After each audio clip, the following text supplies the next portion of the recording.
Bueno, Aníbal, muchísimas gracias por aceptar esta segunda invitación para poder continuar con este tema tan interesante que has compartido con nosotros. Te agradezco mucho, obviamente, que hayas aceptado esta segunda invitación. Y bueno, sin más preámbulo, te pido por favor que arranquemos donde nos quedamos. Gracias, María. Justamente un ejercicio de memoria, recordar la diapositiva en que quedamos, pues lo pude lograr. Vamos a empezar entonces en esa diapositiva. Fíjate, básicamente estábamos conversando en la parte inicial que dentro del contexto de odontología de máxima preservación de estructura dentaria, donde la caries ya se tiene un mayor conocimiento de la misma y eh, tenemos estrategias para no hacer un abordaje quirúrgico o de remoción de tejido una vez que hemos diagnosticado la principal enfermedad que afecta a la estructura dentaria a nivel mundial. Eh, Tenemos como noción incluso hasta los conceptos de eliminación selectiva de la caries, siempre y cuando, y hay que acotar eso, siempre y cuando el diente no tenga sintomatología endodóntica. Lo que quiero decir en este aspecto es que hasta con la caries estamos siendo conservadores en cuanto a su manejo. Sin embargo, existen otras patologías que no son de origen de pérdida de estructura dentaria por la presencia de bacterias y sus ácidos o su metabolismo, que también cursan con pérdida de estructura dentaria, la erosión, los pacientes que tienen reflujo y también la bulimia, entre otros. El doctor Lasage en el 2020 deja abierta la posibilidad de indicaciones como otras muchas indicaciones. Y aquí es donde cobra relevancia el hecho de, de tener en cuenta esta alternativa de tratamiento de restauraciones ultradelgadas en cerámica. Fíjense, la pérdida de estructura dentaria puede también estar relacionada con el reflujo gastroesofágico y la parte de bulimia. Y hay literatura que describe perfectamente estos cuadros y lo aborda desde el punto de vista multidisciplinario, porque no solamente el odontólogo el que va a trabajar, también puede estar involucrado el personal de salud que tenga que ver con la psiquiatría. Y también desde el punto de vista de la especialidad médica de gastroenterología. Entonces, eh, nosotros formamos parte de un equipo de salud y esto está definido y estudiado. Por ejemplo, en esta publicación del 2018, del 2019, se plantea esta posibilidad. También hay que tomar en cuenta que puede verse exacerbada la pérdida de estructura dentaria en aquellos pacientes que tengan condiciones médicas preexistentes que cursen con ostomía, con enfermedades sistémicas que influyen en la reducción de flujo salival, en las cuales el efecto de los ácidos va a ser mucho más marcado.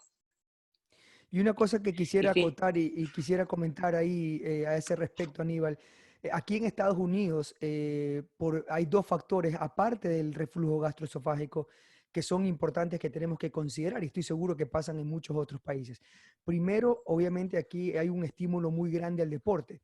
Y como hay un estímulo grande al deporte, también hay un mercadeo, una parte comercial que rodea toda esta parte deportiva en la juventud aquí en Estados Unidos. Y lo que ocurre es que hay muchos brebajes, muchas bebidas que son muy ácidas, tipo Gatorade. Incluso nosotros aquí en la Universidad de Augusta con el doctor Haywood se hizo un estudio en la que se evaluaron las botellas de agua no, natural que se venden aquí en Estados Unidos y solamente se encontró que muy poco, un pequeño porcentaje de ellas tenía un pH cercano al neutro, o sea que no eran tan ácidas. Y si tú te pones a ver, eso es un problema que yo veo a diario en mi clínica. Veo a estos pacientes que no tienen reflujo, veo a estos pacientes que no son bulímicos, pero que tienen un alto consumo de este tipo de bebidas ácidas y como consecuencia tienen erosión. Ese es un factor importantísimo que definitivamente hay que considerarlo y creo que obviamente para estos pacientes jóvenes, si nosotros analizamos hablemos de un tratamiento más común, por así decirlo, sería un tratamiento agresivo pero si vemos estas nuevas modalidades con los nuevos materiales que tenemos, habrán alternativas mucho más conservadoras para este tipo de pacientes que ya como consecuencia de la pérdida del esmalte y de estructura dentaria han perdido dimensión vertical. Entonces, no solamente Sí. la parte del reflujo, sino que también hay una parte social que tiene que ver con este problema, deporte, lo que estamos acostumbrando a nuestros jóvenes hoy día a, para qué es lo que tienen que consumir ellos para hidratarse durante el ejercicio de un deporte cualquiera. Incluso está mencionado también el hecho de los pacientes que nadan, son nadadores habituales. El cloro de las piscinas también puede estar causando pérdida de estructura dentaria, sobre todo en las áreas vestibulares de los dientes anterosuperiores. Y tenemos en la consulta pacientes que son deportistas. Por ejemplo, nos visitó un futbolista colombiano que hace carrera en los Estados Unidos, específicamente en un equipo de Miami, y fue tratada en la parte anterosuperior con pérdida de estructura dentaria, precisamente por las bebidas deportivas, este tipo que generalmente tienen pH ácido. Y lo que sí es una realidad, incluso tanto es así que en esta publicación de Francesca Bailati se ve cómo podemos tratar este tipo de entidades con restauraciones cerámicas en casos severos, incluso. Claro, ahí el espesor de la cerámica va a ser mucho más importante, pero también puede ser delgado en aquellos casos que son la pérdida de estructura es menor en cuanto a cantidad. Lo que quiero decir con esto que es una realidad, incluso hay clasificaciones. Esta doctora Francesca Bailati también tiene una clasificación que se llama la clasificación ACE para este tipo de desgaste. Incluso plantea un abordaje tipo técnica sándwich con una carilla palatina o una restauración palatina en resina y después el área vestibular con una carilla ultra delgada de cerámica, dependiendo del grado de severidad, pero existe y está descrito en la literatura. O sea que es una realidad. Entonces, cuando nosotros vamos a tratar de definir este tipo de restauraciones cerámicas, las metemos todas en una misma caja, en un mismo paquete o saco, y las hablamos y las nombramos como restauraciones cerámicas adheridas. Y entre ellas conocemos las carillas cerámicas, los lentes de contacto, mini carillas, fragmentos cerámicos, carillas palatinas, y etcétera, mini veneers, y cantidad de nombres que tenemos en la literatura, y cada autor pareciera darle o querer darle un bautizo a cada una de sus restauraciones. Sin embargo, para tratar de unificar más o menos los conceptos, ya existen clasificaciones con respecto a este tipo de restauraciones ultradelgadas. Lo que sí es importante es que en las preparaciones debemos tratar de quedarnos en el aspecto del esmalte, porque el esmalte nos da una adhesión más predecible y de largo plazo en el tiempo, en comparación con la dentina. Entonces, menor reducción de estructura dentaria, es decir, menor tallado, implica en teoría, una mejor y mayor adhesión, una mayor longevidad clínica. Y el hecho de que no conozcamos las técnicas o que no las practiquemos, no nos justifica el hecho de tallar más. Entonces, gracias al mejoramiento en cuanto a las técnicas de laboratorio, los materiales dentales y a la adhesión, podemos trabajar este tipo de materiales que antes tenías que tener un espesor mínimo para que no se fracturara, pero gracias a la adhesión podemos estar hablando del concepto de resistencia por adhesión. Entonces podemos manejar capas de cerámica muy delgadas que sin ser adheridas son súper frágiles, pero que una vez adheridas adquieren la resistencia deseada, tanto como el esmalte. Entonces, esto ha hecho que la popularidad de este tipo de restauraciones ultra delgadas aumenten en cuanto al consumo o a la demanda por parte de los profesionales, y gracias al mejoramiento de las técnicas y el entrenamiento de los técnicos o ceramistas, nos constituyen una alternativa válida e importante a la hora de restaurar o reponer estructura dentaria perdida. Incluso hablar de restauraciones sin preparación o prácticamente sin tocar la estructura del esmalte. Obviamente, para este tipo de restauraciones cerámicas tenemos limitaciones. Por ejemplo, si no tenemos estructura dentaria suficiente para la adhesión, obviamente vamos a tener un reto bastante interesante de solucionar cuando hay malposiciones severas, porque si no garantizas un eje de inserción y remoción adecuado para estas restauraciones cerámicas que son de inserción rígida, pues entonces obviamente vas a tener limitaciones. Entonces, si no tienes estructura dentaria, si tienes malposiciones muy importantes, obviamente tienes que referir el paciente a ortodoncia para después plantearte las restauraciones una vez que estos dientes estén alineados y perfectamente distribuidos de manera tal de garantizar una inserción y remoción a la futura restauración cerámica. Cuando hay diastemas muy amplios, obviamente por el tema de distribución de espacios, cuando hay mordidas tope a tope, cuando hay pacientes que bruxan y no es controlado, o cuando hay desgastes importantes que no nos permiten una superficie de adhesión lo suficientemente grande como para que se retengan este tipo de restauración. Entonces, en Aníbal, este contexto de te odontología, interrumpo un ratito, porque obviamente tú presentas el tema de una manera muy, muy didáctica y podría sentirse, la gente que nos escuche, que nos está viendo, podría sentir que esto es de preparar, de tomar impresiones y de cementar. Y has mostrado algunos casos que puedo notar que son bien complejos. Y lo importante, solamente como un preámbulo, lo importante es saber que estos pacientes que tienen desgastes excesivos, que tienen bruxismo o que han perdido dimensión vertical, primero tienen que ser restaurados temporalmente a una nueva dimensión vertical, empleando técnicas diversas para luego poder pasar a la siguiente fase ya de la odontología eh, eh, eh, restaurativa final en estos casos. Entonces, no quisiera que la gente se confunda, que ve casos tan comprometidos y vamos a pensar, más que todo para los más jóvenes, los que tienen menos experiencia, que vamos a preparar y vamos a colocar las restauraciones de una, sin que haya una prueba previa y haya una estabilización del sistema estomatognático antes de poder llegar a las restauraciones finales.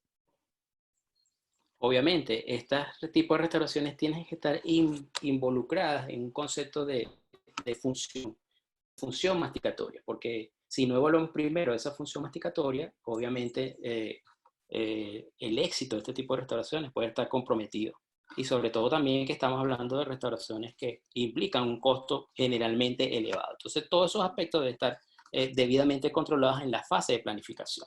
Y en esta fase de planificación es que nosotros vamos a estudiar este tipo de factores que nos van a permitir una mayor predictibilidad del éxito clínico.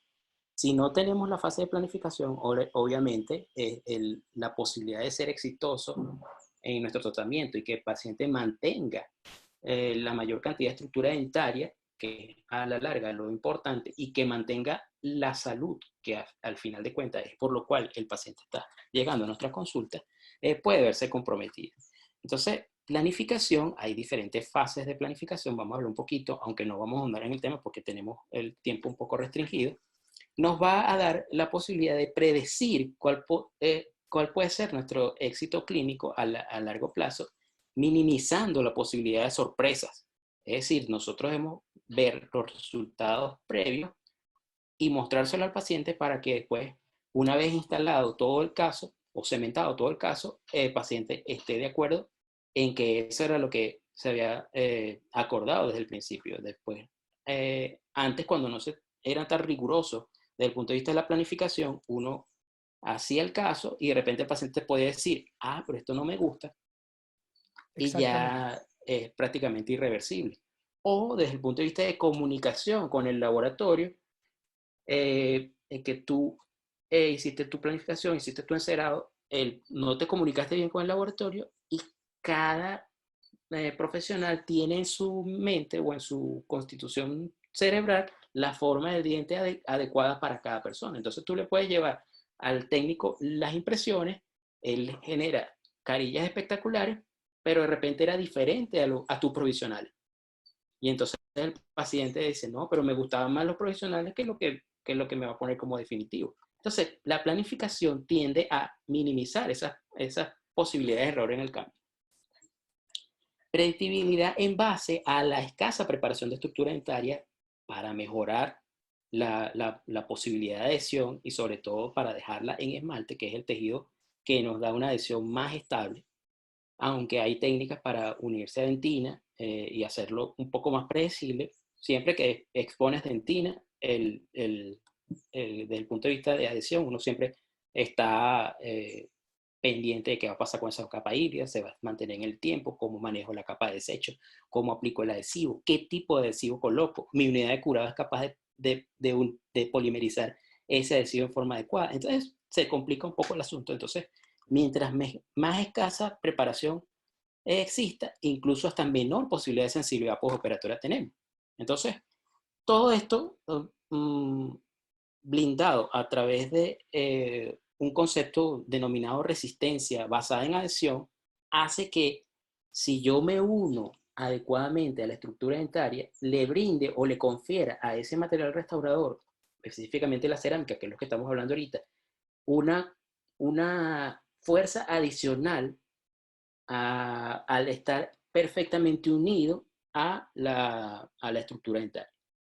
Ejemplo clásico, una baldosa de grés en un espesor relativamente 0,5 centímetros, si tú le das un pequeño golpe y ella no está bien adherida, se puede fracturar. Pero si tú la cementas adecuadamente al piso, ya se comporta como un material de alto tráfico, lo que llaman los ingenieros. Entonces, es altamente resistente, siempre y cuando esté bien adherida. Entonces, este ejemplo nos da un ejemplo claro de lo que es ese aspecto de resistencia por adhesión y por el cual es factible ahora unirse con fragmentos cerámicos súper delgados a la estructura dentaria y conferirle, gracias a la adhesión, resistencia a esa nueva capa de material que viene a sustituir la materia de tejido dental que se perdió por la causa que ya hemos estudiado durante nuestro diagnóstico. Obviamente, en esta fase de planificación tenemos que hacer nuestros análisis estéticos y evidentemente pues repasar una cantidad de aspectos que deben estar debidamente configurados. Por ejemplo, la línea media, la simetría de los ejes dentarios, las troneras, y cada uno de estos aspectos debemos irlos evaluando para que nuestra funcionabilidad estética esté previamente garantizada en esa fase de planificación. Estudiar las proporciones dentarias, las distintas formas que tienen las troneras incisales en los distintos dientes, la ubicación adecuada de los puntos de contacto, y esto en relación con el mantenimiento de las papilas, y una serie de aspectos estéticos que nosotros debemos tomar en cuenta para garantizar que esto que estamos haciendo se vea lo mejor posible.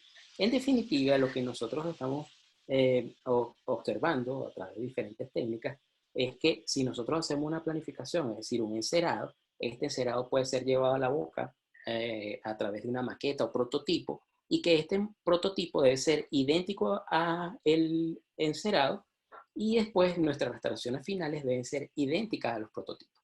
Aquí en este caso, pues básicamente vemos una similitud bastante marcada, y hay una variante que, por ejemplo, en los bordes incisales había como ligeras insinuaciones, como muescas, a nivel de los tercios medios del borde incisal, y después que el paciente tenía las cerámicas en boca, llegó y dijo, no, mire, pero es que esto no me gusta tanto como lo había visto antes, ¿eso se puede eliminar? Pues obviamente sí, ligeros retoques se pueden hacer para hacer un cambio, pero básicamente el cuerpo completo de encerado, prototipo y cerámica básicamente tienen la misma forma y patrón, y no hay sorpresa. Entonces, esto es la fase de planificación, y para eso pues hay descritas en la literatura herramientas como el Digital Smile Design, que es un tope que está ahorita on fire, es decir, con toda la atención del mundo, porque básicamente sí brinda una herramienta de concepto multiuso que te sirve para comunicarte con el laboratorio, te sirve para comunicarte con el paciente, te sirve para analizar y diagnosticar tu caso, e incluso tomar medidas para dirigir tu encerado en función a garantizar esa similitud entre encerado, prototipo y resultado final en cerámica. El punto es, Una cosa que quisiera acotar a lo que acabas de decir en la diapositiva anterior, que lamentablemente a veces las cosas, esta es mi opinión personal, se salen de las manos. Hoy por hoy, DSD, por lo menos aquí en Estados Unidos, es una compañía muy grande. Muchos dentistas, y esto lo he visto yo personalmente en presentaciones, mandan sus impresiones digitales, mandan sus STL files, los mandan a un laboratorio centralizado, DSD certificado, donde ellos hacen todo el análisis, hacen el diseño y realmente, te digo Aníbal, lo que veo como resultado es algo que no lo veo como un resultado ideal. Entonces yo creo que lo importante de estos conceptos son de que el odontólogo, que es el que realmente va a restaurar y el que tiene la responsabilidad al final del día de atender a su paciente, es la persona que debería manejar estas herramientas y la persona que debería tomar la decisión final. Como te digo porque vivo aquí en Estados Unidos y lo veo todos los días, lo veo en presentaciones, casos que tú dirías, pero eso no se ve bien, pero tiene planificación porque la gente cree que es de mandar un STL file a un laboratorio, que alguien se ponga a jugar con unos dientes, te regresan algo que de repente no es lo ideal y como el dentista realmente no lo entiende, no es el que está haciendo el diseño en la computadora, pues muchas veces terminan con casos que son muy poco estéticos y te digo, lo he visto, o sea, lo he visto con el sistema, es la realidad, me da pena, pero es la verdad. Entonces, yo creo que todo tiene su límite y si bien es cierto es una buena herramienta, toda herramienta tiene que ser utilizada de una manera adecuada para que dé el resultado que estamos esperando. Y no sé si coincides conmigo en eso. Perfectamente. Una herramienta, eh, un martillo te puede servir para esculpir una obra de arte, pero también te puede servir para romperla. Entonces, es una herramienta. Todo depende de la persona que tenga el conocimiento para manejarla adecuadamente. Incluso mi impresión personal es que muchas veces nosotros creemos que, por ejemplo, teniendo la herramienta en el teléfono, descargando una foto que tú tomas con el teléfono en el software de planificación, haciendo ciertas variantes en esa foto, mostrándosela al paciente, lo utilizas como una herramienta más bien de venta. Claro, Y entonces se distorsiona el asunto porque el paciente te dice que sí, deslumbrado por la tecnología, y después, si ese paciente tiene la mala fortuna de toparse con un odontólogo que no domina los principios básicos, y estoy hablando aquí ya no de odontología digital, sino de odontología analógica, es decir, ese odontólogo que encera sus casos, que maneja perfectamente las proporciones, que manualmente mide las distancias y hace una obra de arte con esa ontología manual. Entonces, si este paciente no tiene la fortuna de toparse con un ontólogo bien formado y entrenado, entonces pueden ocurrir este tipo de cosas que nos estabas comentando, con sonrisas similares para todo el mundo, nada ajustado a la resolución del caso particular que se está tomando, porque se está haciendo un aspecto externo. Y el odontólogo no es capaz de críticamente ver si esto que me están planteando como objetivo final de planificación va acorde con el caso que yo estoy manejando. Entonces, ahí es un abuso y un no aprovechamiento de la herramienta como realmente se maneja. El punto es que con esto lo que queremos decir es que tiene que haber una herramienta de planificación, ya sea digital o ya sea analógica, pero que no se obvie el paso de planificación. En esta exactamente. planificación,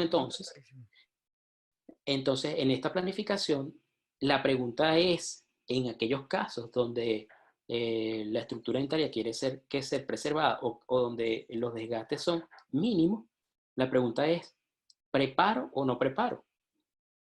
Entonces, ahí es donde nosotros nos valemos de esa planificación para decidir si realmente es necesario preparar o no. Por ejemplo, en las publicaciones, por ejemplo, en QDT, hay básicamente la respuesta a esta interrogante basado en tres criterios específicos. O sea, nosotros tenemos que tratar de no preparar o preparar lo menos posible. Pero cuando nosotros vemos que hay que preparar, esto debe estar básicamente influenciado por tres aspectos. Uno es la necesidad de aumentar volumen en vestibular. Entonces, si yo necesito más bien aumentar en volumen, entonces obviamente no tengo que desgastar el diente. Entonces, eso es un aspecto importante. Lo otro es el color del sustrato. Si tengo un sustrato favorable, es decir, más hacia los colores claros, entonces no necesito desgastar porque se va a transparentar el color claro hacia la parte externa para dar el color final en conjugación con el cemento o con el agente cementante. Pero si tengo un sustrato oscuro, obviamente tengo que desgastar la estructura para poder compensar con la cerámica y que la cerámica enmascare ese color oscuro que es mi sustrato y pueda dar un color más adecuado o el color que el paciente desea para cambiar esa estructura. Evidentemente, si la cerámica es muy delgadita, no va a poder tener posibilidad de influenciar ese color oscuro que está por debajo. Entonces, mientras más oscuro sea el sustrato en el que estamos trabajando, más imperativo se va a la necesidad de desgastar la estructura para ganar el volumen necesario de cerámica que sea capaz de transformar el color de ese sustrato. Generalmente, entonces, por eso es que siempre se intenta un blanqueamiento inicialmente o un aclaramiento de esa estructura dentaria de manera conservadora para reducir la posibilidad de desgaste de este sustrato dentario. En aquellos casos en que sea muy marcada la pigmentación o que no respondan favorablemente a las terapias de aclaramiento, entonces ahí sí me planteo la posibilidad de hacer un desgaste y manejar el color a expensas de cerámica dental. Y el otro aspecto importante es lograr un eje de inserción y remoción efectivo para ese material de restauración de inserción rígida. Entonces, si se reúnen estos tres aspectos, por ejemplo, necesidad de aumento de volumen vestibular, color de sustrato claro y una forma dentaria que me permita un eje de inserción definido, cosa que es bastante difícil, pero a veces se da, puedo incluso plantearme la posibilidad de hacer restauraciones sin preparación dental. Pero si no se reúnen estos aspectos, entonces se plantea la posibilidad de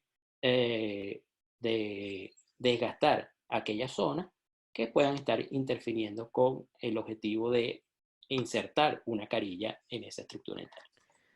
Otra cosa Veámoslo. también importante, otra cosa, te interrumpo un segundito, otra cosa también importante en lo que se refiere a las carillas sin preparación, en el caso de que uno encuentre el caso ideal para que eso se dé, una cosa muy importante también es la habilidad de tu ceramista para generar una restauración para esa carilla con esas características.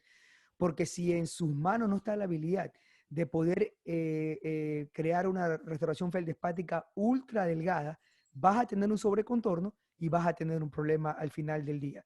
Entonces, no solamente es la decisión del clínico, sino también la que los clínicos que nos están escuchando tengan la opción de poder enviar sus impresiones o sus escaneos a un laboratorio, a un técnico dental que tenga la habilidad y el conocimiento para poder devolverte una restauración idónea para ese tipo de circunstancias.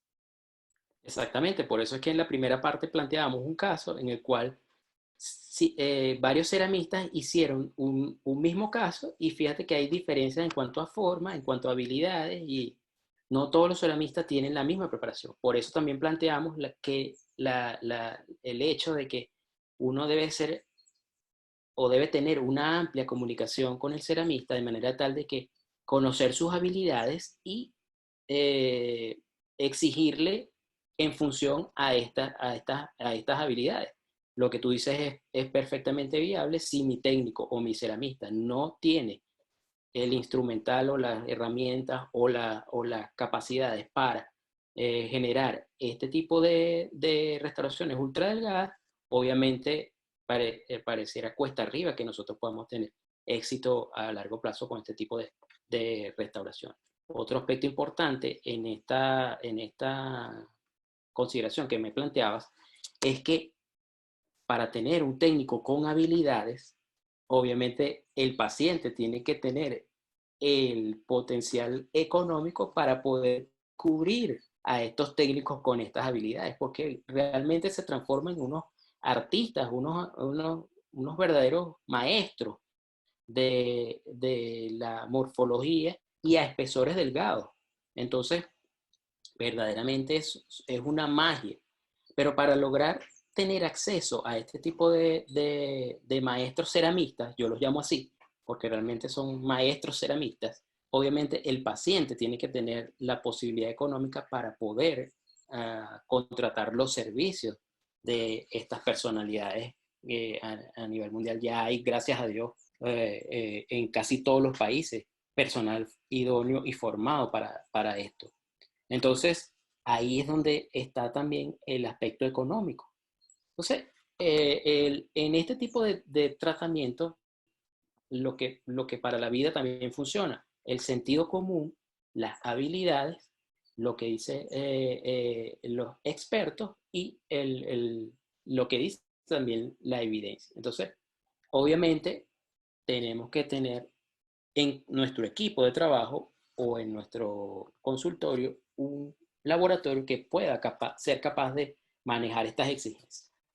Entonces, desde el punto de vista de toma de decisiones en cuanto a preparación dental, es decir, preparo o no preparo, nosotros tenemos que evaluar si el color es favorable o el color es desfavorable por aquello de los espesores. Si el color es favorable, y esto ya es un intento de ponerle como nombre a las restauraciones cerámicas, entonces ya podemos empezar en esta publicación, ya comienzan por lo menos a ponerle nombre a las restauraciones cerámicas. Por ejemplo, lente de contacto, hay gente que no está de acuerdo con este tipo de nomenclatura para hablar de una restauración en un diente, porque primero no tiene nada que ver con la visión. Segundo, no tiene el espesor de un lente de contacto, pero sí tiene una similitud en el punto de vista que es bastante delgado, pero ya por lo menos hay un nombre. ¿Y un lente de contacto qué es? Es una carilla que tiene de 0,3 a 0,5 décimas de milímetro. Entonces ya ahí puede haber una comunicación con el técnico. Mira, aquí me va a hacer una restauración cerámica de esas que llaman lentes de contacto. Y el técnico se imagina, estoy hablando de preparaciones que van a tener 0,5 y, por ejemplo, mi restauración final no debe exceder los 0,5 décimas de milímetro. Entonces ya hay como una especie de nomenclatura en función a la preparación dental. Y aquellas carillas que son sin preparación son aquellas que tienen 0,3 décimas de milímetro. ¿Y por qué no menos? Porque hasta ahí es el límite como máximo en que se han podido trabajar estas restauraciones sin que en la mano se fracturen cuando estás manipulándola para cementar. Ya inclusive hay Claro. fresadoras que tienen la posibilidad de fresar hasta 0,3 décimas de milímetro. Ahora, ¿cuántos bloques se lleva la máquina para fresar esa carilla? Es decir, probablemente no te salga la primera, probablemente te salga al quinto bloque, pero la máquina te da la posibilidad. Entonces, por eso es que es hasta 0,3 décimas de milímetro. Si el color es desfavorable, entonces sí, ya tenemos que manejar carillas con color propio. Y una carilla con color propio es aquella que es capaz de, por sí misma, dar el color final de la restauración, sin tener influencia del cemento o la estructura dentaria que está por debajo. Entonces son carillas autocoloreadas o con color propio, son aquellas que están de 0,8 a 1,2 milímetros de espesor. Y las carillas de preparación convencional de entre 0,3 y 0,8 décimas de milímetro.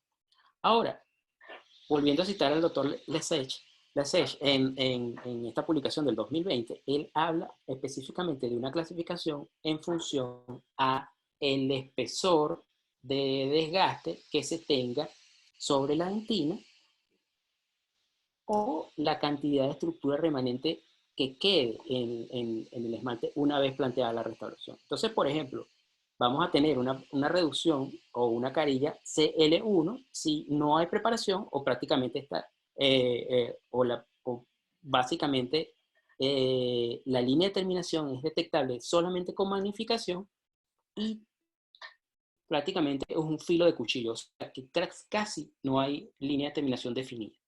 Entonces nos adherimos al esmalte en el tercio cervical sin prácticamente preparación. La CL2 es aquella que tiene una preparación mínima y llega hasta 0,5 décimas de milímetro y donde hay exposición de la dentina, básicamente en todo el área de la superficie del diente tratado, que puede estar entre 10 y 20%.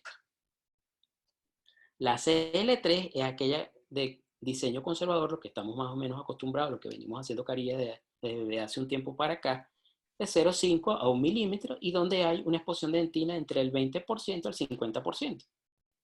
Y la CL4 es aquella de preparación totalmente cerámica, un diseño convencional, lo que al principio se describió como preparaciones de carillas clásicas, donde el espesor es de 1 milímetro o más. Generalmente cuando nosotros empezamos a escuchar a por ejemplo, al doctor Goldstein en sus primeros libros de estética, yo siempre me refiero al doctor Goldstein como donde todo comenzó, Claro, porque realmente exactamente. él describió esta técnica. Bueno, y tú tienes la fortuna de estar ahí en Augusta, donde está la sede del Team Atlanta. Exactamente.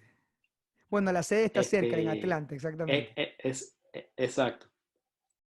Y en la universidad tienen un centro Exactamente. que Donde ellos, donde el doctor Goldstein se llama the Goldstein Aesthetic Center for Excellence.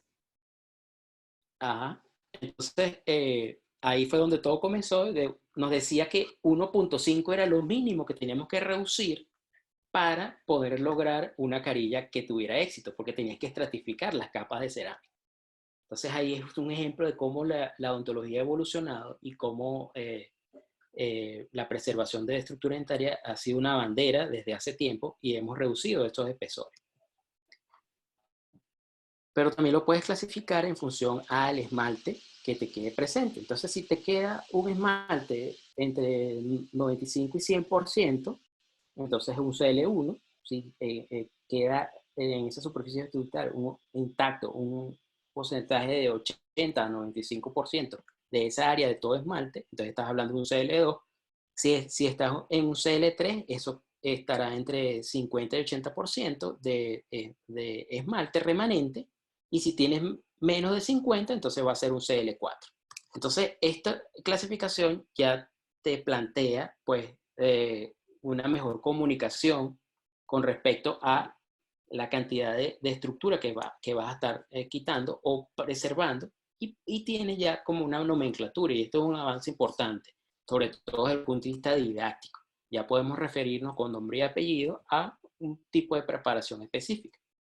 Y esta creo que es la importancia de visualizar. Por ejemplo, aquí cuando hablamos de CL1, fíjense aquí en este tipo de dientes, prácticamente no hay preparación. Eso lo vamos a ver en un caso.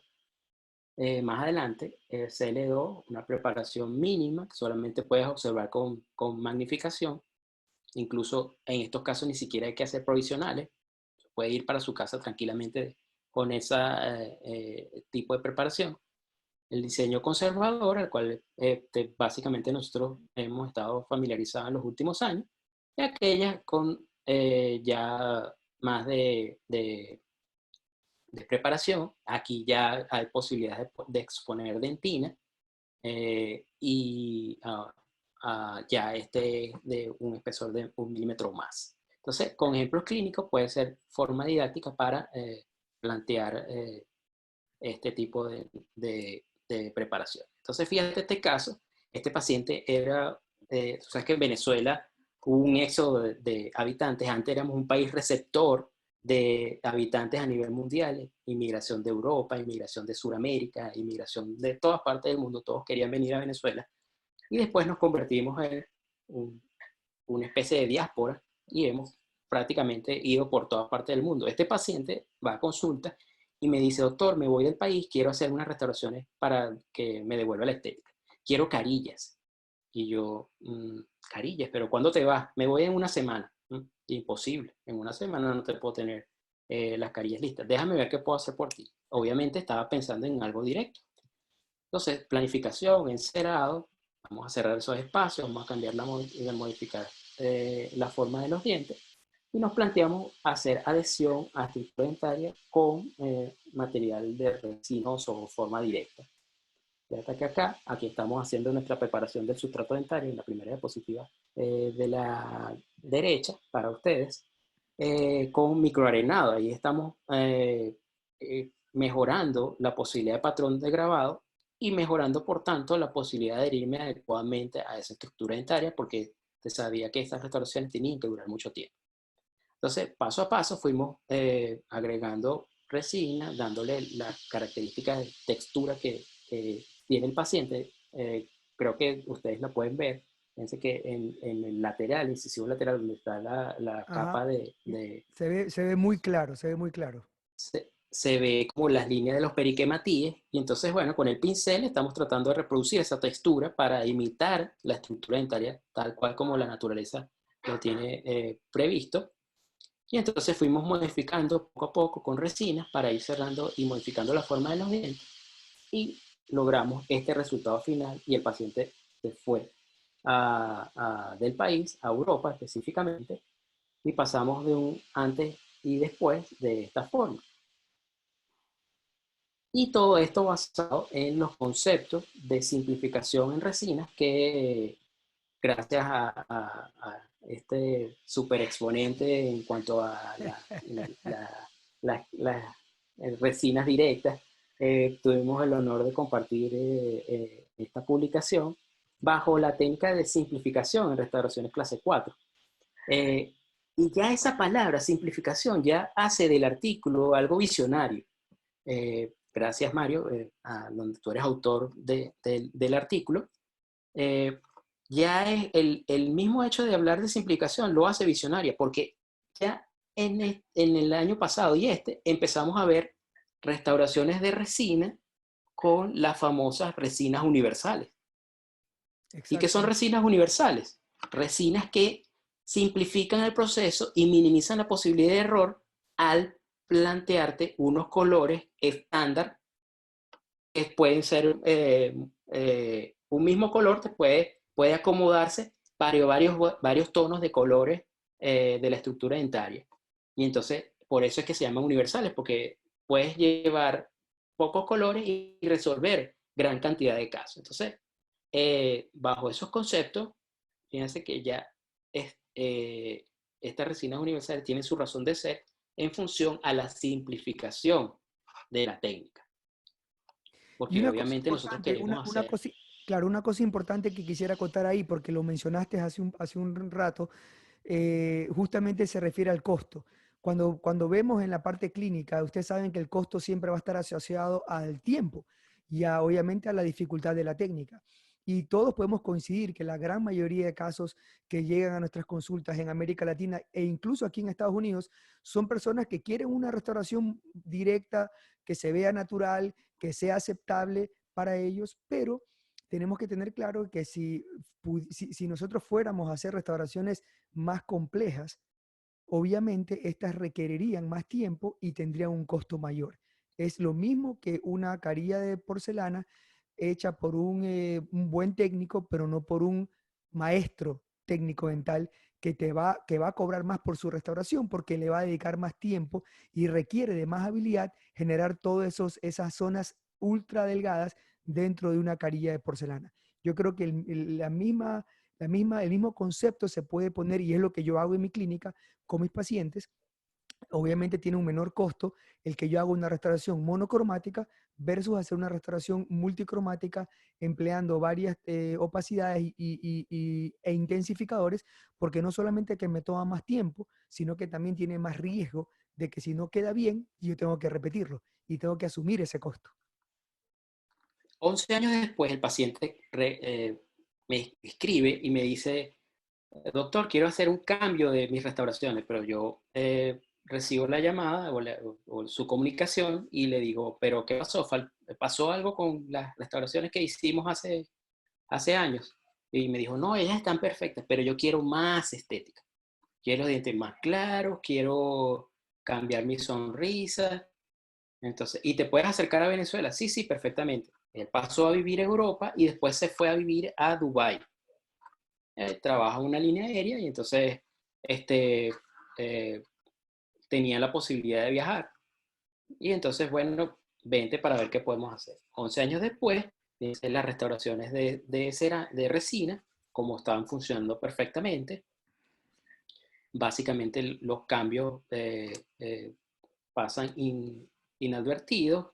se nota ligeramente, pero también hay que tomar en cuenta que nunca hicieron sesiones de repulido o mantenimiento.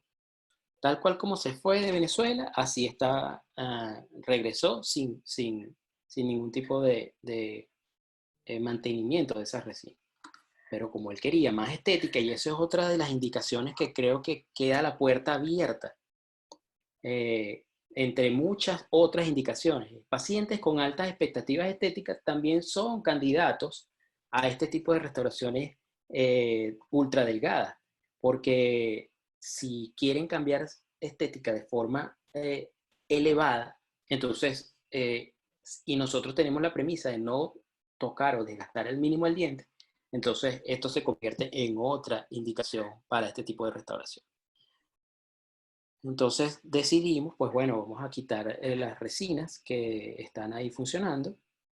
Aquí está un aspecto más cercano de la resina. Evidentemente se empezaron a notar un poquito las interfaces, pero eso básicamente con un repulido pasaba perfectamente inadvertida nuevamente. Pero él quería más estética, quería los colores de sus dientes un poco más claros. Y evidentemente pisamos primero una terapia de blanqueamiento, después que las terapias de blanqueamiento tuvieron sus efectos, entonces pasamos a la planificación de las carillas. Y en esta fase de planificación, fíjense lo que estábamos conversando. Digitalmente, nosotros podemos hacer cambios específicos en estas fotos, pero también si tú manejas los conceptos y lo llevas adecuadamente, tú le puedes explicar, mira, el lateral derecho en relación al lateral izquierdo está un poco más corto y entonces nosotros deberíamos hacer un pequeño balanceo de esa estructura dentaria para eh, igualar las longitudes de estos dientes. Entonces, si no tienes la herramienta digital, pues si tú manejas los conocimientos de fotografía, tú también lo puedes hacer. Y entonces aquí nosotros, en son de broma, hablamos de el Photoshop del que no tiene recursos. Y fíjense Claro. cuál es el Photoshop del que no tiene recursos financieros.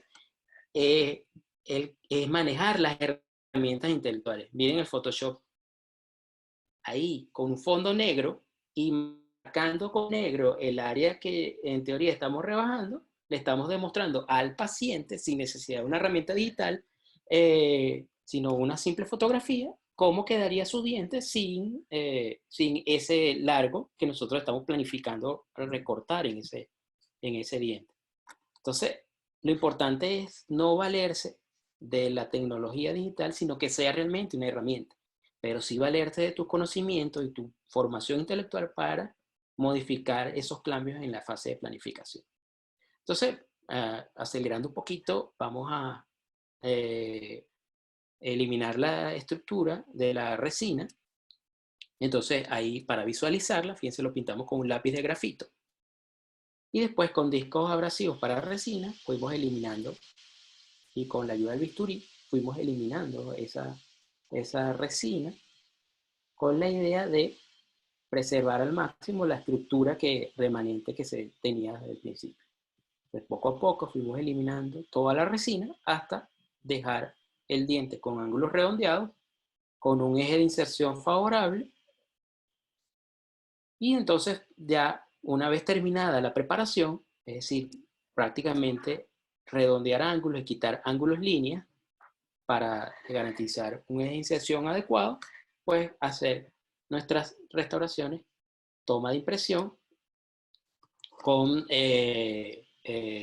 silicona, básicamente como trabajamos en prótesis fija, tomamos nuestras impresiones, colocando nuestro hilo separador adecuadamente para lograr visualizar bien el margen, que en teoría es sin línea de terminación. Entonces, colocamos nuestro material de impresión inyectado. Fíjense que no estamos generando burbujas, lo estamos llevando de forma armónica a nivel de todo el surco, aplicando la técnica de dos viscosidades, un solo paso. Luego, entonces, obtenemos nuestro modelo de trabajo en el laboratorio y básicamente el laboratorio manejó este caso con la técnica del modelo alveolar, vaciando esta impresión y después generando un modelo en los cuales esto se duplica. Fíjense, cada uno de los dientes, el modelo alveolar se duplica, para luego esta forma duplicada ser vaciado por el lado contrario de donde está entrando el material de duplicado de los troqueles, se vacía con un material refractario y después te quedan los modelos en material refractario. En este caso lo manejó Julián Cardona, venezolano, que actualmente está trabajando en Ecuador, en Guayaquil. Ellos tienen la fortuna de trabajar con él allá en Guayaquil. Ya no, los venezolanos ya no tenemos esa fortuna, a menos que vayamos y enviemos nuestros casos. En este caso tuve la fortuna yo de ir a Guayaquil y que él lo hiciera allá. Entonces, para que él empezara a estratificar, primero generalmente una dentina, un color de dentina opaco, ¿verdad? Para después hacer la primera cocción y dando los translúcidos y los porcelanas de efecto. Fíjense que él ya de una vez va estratificando la textura desde la parte interna hasta la parte más externa. ¿Okay? Él ya va dando esa caracterización de interna para dar mayor naturalidad a las restauraciones cerámicas. Y fíjense que desde que ya está cocinando, ya salen las restauraciones con textura. Es decir, él ya tiene en mente, y esto lo hace un maestro ceramista, esa forma final de las restauraciones para minimizar el paso de texturización, porque va a trabajar con cerámicas muy, muy delgadas. Entonces, eh, aquí está ya la cocción final. Obviamente coloca un poquito de tintes y fíjense que ya están confeccionadas las carillas de forma súper delgada. Y esto es lo que nosotros comentábamos del modelo alveolar. Fíjense que está en función a una llave de silicona que fue tomada del encerado inicial y respeta perfectamente toda esa armonía anatómica que se planificó desde el principio. Aníbal, simplemente para que las personas que nos están escuchando entiendan, en el caso que tú nos estás presentando, tú habías marcado con el marcador negro el lateral y el canino. ¿Tú hiciste alguna reducción en el borde incisal de los otros dientes o solamente hubo reducción en ese lateral y en ese canino? Lateral y canino. Uh-huh. Ok, Sí. bueno, Para compensar el aspecto estético. exactamente, no, es súper entendible y más que todo lo menciono porque habrán casos, estoy seguro, en los que estamos contentos con la posición del borde incisal, en los que no podemos modificarlo, casos clásicos como por ejemplo las mordidas profundas, que no queremos modificar la posición del borde incisal y pues si es que queremos mantener el borde incisal en esa zona, habría que hacer una pequeña reducción de medio milímetro en los demás dientes para que darle el lugar al laboratorio a que genere ese nuevo borde incisal en la misma posición con la cerámica. Y yo creo que eso todavía sería considerado de mínima intervención si analizamos de que en esa zona del borde inicial tenemos un alto espesor de esmalte. Correctamente, correctamente. Así es. Entonces, fíjense, aquí ya podemos entonces generar restauraciones súper delgadas, ¿verdad? Se transparenta incluso hasta el fondo que estamos colocando en la restauración, pero fíjense cómo incluso hasta con textura. Entonces, esto lo llevamos a boca, fíjense, hacemos nuestra prueba, desde que no hay ningún tipo de preparación, obviamente el espesor de la calle fue aumentado, pero prácticamente es totalmente tolerable por el tejido blando, así que no va a haber problema de sobrecontorno ni inflamación gingival. Para pasar entonces al paso, a la fase de cementación, obviamente no tenemos tiempo para escribir todo el protocolo de lo que es la cementación adhesiva. Lo que sí es que vamos a hacer una preparación del sustrato, en este caso estamos arenando la superficie del esmalte para mejorar el patrón de grabado con ácido fosfórico a nivel del esmalte y preparar adecuadamente la porcelana, en este caso fue porcelana feldespática. Este se manejó con la línea Chofu, el Vintage MP, que significa metal porcelana. Se prepara el sustrato con ácido fluorídrico, luego se eliminan esos detritus que la porcelana grabada deja sobre la superficie interna de la cerámica. Con ácido fosfórico se coloca el agente de silanización en la estructura dentaria y obviamente utilizamos un cemento, un adhesivo que actualmente estamos manejando la línea de adhesivos sin EMA, es decir, adhesivos específicamente para cerámica, o también puedes manejar el adhesivo del paso 2 de los tipos Optibond FL, son adhesivos puros, esos son ideales para este tipo de cementaciones, y después colocamos nuestro cemento.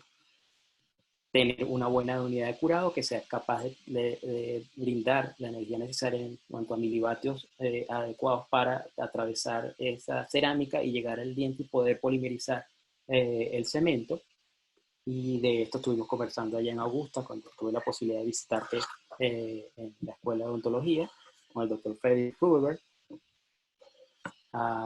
y luego ofrecer el resultado final cementando paso a paso, una a una, todas nuestras restaurantes, siendo delicados con ese borde de terminación o donde ya está ubicada la terminación a nivel cervical, de manera tal de preservar ese pulido adecuado que nos dio el laboratorio, lo que conversamos en la parte 1, de manera Claro. de no tocar el tejido blando y no tocar la cerámica y garantizar en el tiempo ese pulido que nos facilita o le facilita al paciente la remoción adecuada de la placa dental, que en definitiva es la causante de todos los males, o básicamente prácticamente todos los males en cavidad bucal. Entonces, Claro. fíjense el aspecto estético, ¿verdad? Efectos de textura, efectos de color, transiciones, el aspecto vestibular, el contorno con el tejido blando y el respeto al tejido blando. Entonces, fíjense la integración que se puede lograr con este tipo de preparación. No quiero decir con esto que esto, si no lo hacemos, se constituye un pecado mortal. Cada caso es particular, todo tenemos que analizarlo. Lo que sí quiero dejar bien claro es que eh, ya tenemos la posibilidad de hacerlo. Antes no, antes a todas las restauraciones, reducción 1.5 milímetros, toma de impresión, laboratorio. Ahora no, ahora tenemos una posibilidad de estrategias para conservar la estructura dentaria y nosotros debemos valorar esta posibilidad en nuestros casos. Entonces, fotos para evaluar la textura, evidentemente necesitas un técnico que maneje este tipo de estratificaciones y vean el pulido del área cervical que es espectacular si no tienes que utilizar material rotatorio para eliminar exceso. Entonces, esto va a garantizar que nuestra encía esté sana a largo plazo si el paciente sigue practicando las técnicas de higiene bucal adecuada. Un caso más complejo, aquí sí ya desde el punto de vista estético, fíjense que hay dientes en los que vamos a tener que alinear, otros vamos a tener que rebajarlos, otros vamos a tener que aumentar contorno. Este caso era el caso típico que un diente había que restaurarlo, no, pero te tenemos que tallar el otro para hacer la unificación del color y para que queden las formas Claro. iguales. Y fíjate, el incisivo central superior izquierdo tiene una preparación para corona y le hicieron una carilla en el derecho para unificar los colores. Y fíjense que esa carilla y hubo un error, me imagino yo que en la técnica de cementado, y fíjense que se ve una pigmentación parduzca. Acá, Claro. aquí sí hay discrepancia desde el punto de vista estético, la paciente quería estética también, así que hay diferencias en cuanto a la longitud de los bordes incisales, de incisivos centrales y laterales. Hay también discrepancias en cuanto a la alineación. Acá un incisivo central está más vestibularizado que el otro, entonces en el que está más vestibularizado obviamente hay que hacer un pequeño desgaste, en el que está menos vestibularizado obviamente no vamos a hacer desgaste. Hay discrepancia en cuanto a la ubicación de los rebordes marginales, esto plantea que en algunos dientes vamos a tener que desgastar, en otros no, pero eso es lo que lo quiero hacer notar, es que cada caso es particular y que nosotros tenemos que analizarlos adecuadamente. Por ejemplo, piensa acá, en este caso estábamos aumentando el contorno vestibular de este premolar sin necesidad de hacer una preparación dentaria. Entonces, fíjense cómo un pequeño detalle mejora la distribución, la alineación en cuanto al punto de vista estético, sin necesidad de hacer reducción porque ese diente está más hacia palatino. Entonces, necesitaba contorno vestibular. Así, bueno, vamos a eliminar con instrumental de precisión. Aquí estamos utilizando un motor eléctrico desde la casa de NSK para tener precisión de corte y no irnos más allá de lo que nosotros necesitamos cortar. Vamos desgastando poco a poco y vimos la razón por la cual ahí hubo una filtración. Fíjense que en la parte distal había una interfase que estaba abierta, es decir, no llegó el cemento, y por ahí empezó la microfiltración a la interfase. Y ahí prácticamente había una burbuja, no se rellenó con el cemento y empezó el proceso de degradación de esa interfase adhesiva.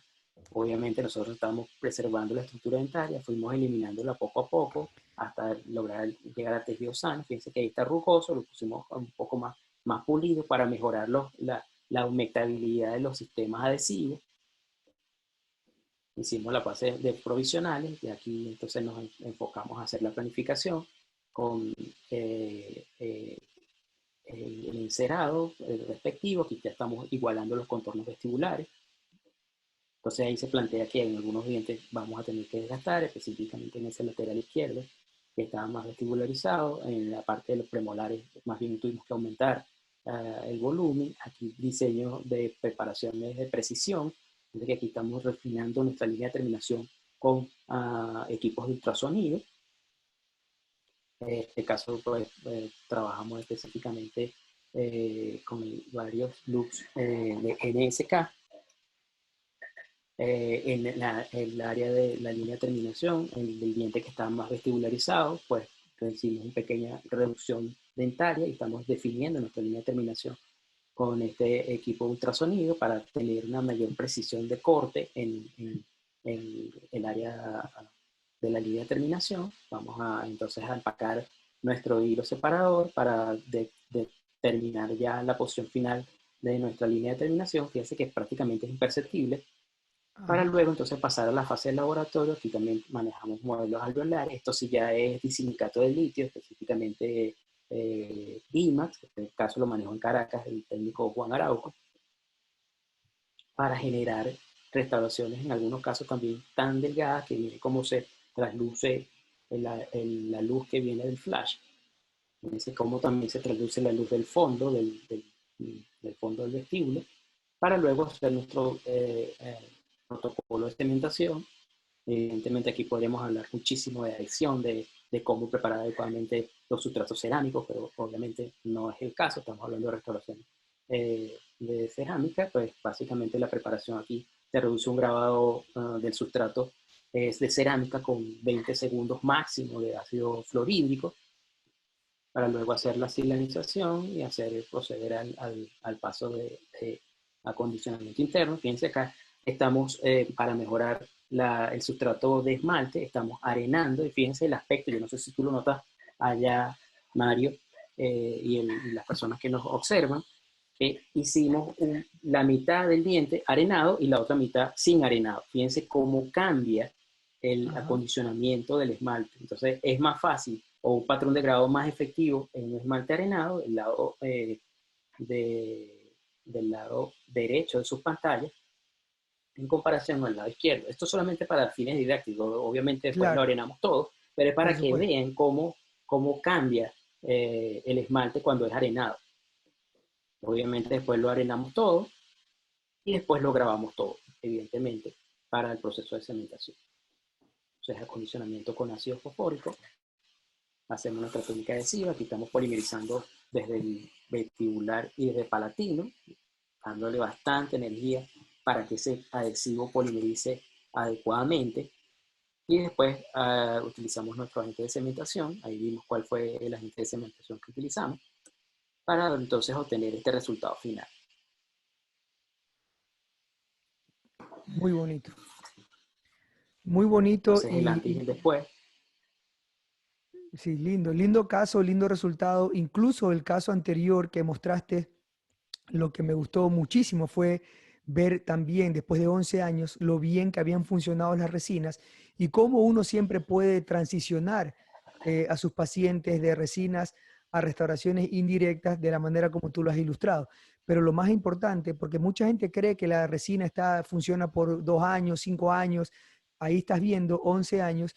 Yo tengo casos de resinas de 20 años que las hemos cambiado después por carillas de porcelana, pero estuvieron 20 años en la boca de los pacientes y sí, de repente un poquito opacas, de repente hay que repulirlas y de repente unas manchitas por aquí y por allá, pero en boca adheridas y funcionando sin ninguna fractura. Lamentablemente el tiempo se nos ha acabado. Nos has mostrado dos casos espectaculares, no solamente desde la parte del manejo clínico, pero también se ve que trabaja con dos técnicos de mucha calidad, de mucha habilidad manual, que te pueden ayudar obviamente y que nos ayudan a todos nosotros, porque hay que darles el mérito a ellos también, nos ayudan a lograr resultados como los que nos ha mostrado. No sé si tienes alguna recomendación o algún comentario final que quieras hacer, Aníbal, antes de despedirnos de nuestros seguidores. Y quisiera ver si es factible pasar ya una vez a la parte de conclusiones para sellar este webinar con las conclusiones. Pues básicamente tenemos que observar que la preservación de la estructura dentaria es una realidad, es una noción que nosotros debemos respetar. Obviamente debemos preparar el diente cuando no haya ninguna otra alternativa de restauración, o sea que nosotros debemos pasearnos primero por todo el aspecto de las alternativas terapéuticas que impliquen no preparación, para entonces, pues, una vez superadas esto, pasar al paso de considerar la preparación y que nosotros podremos ser también unos agentes que podemos más, si no hacemos la planificación, convertirnos en agentes de violación de este balance histológico entre el esmalte y la dentina. Incluso podemos llegar a ser responsables de amputaciones dentales. Entonces, el éxito clínico va a estar en la planificación, en la ejecución adecuada de las técnicas, en el manejo adecuado de los materiales y en el monitoreo de nuestros tratamientos en el tiempo. Entonces, con esto quiero concluir. Gracias, Mario, por la invitación. De verdad, un verdadero placer siempre conversar contigo. Es algo súper agradable y fácil porque entiendes desde el punto de vista clínico lo que uno quiere transmitir y tu aporte desde el punto de vista de comentarios han sido bastante enriquecedores. Gracias por la invitación y espero que estas conferencias sean de provecho para toda esa generación joven de odontólogos valiosos que se tienen que formar y tienen retos ahora más importantes, sobre todo la nueva realidad que vamos a vivir para la práctica de la odontología después de esta epidemia. Muchas gracias, Mario, y súper agradecido por esta participación en tu serie de conferencias. Gracias.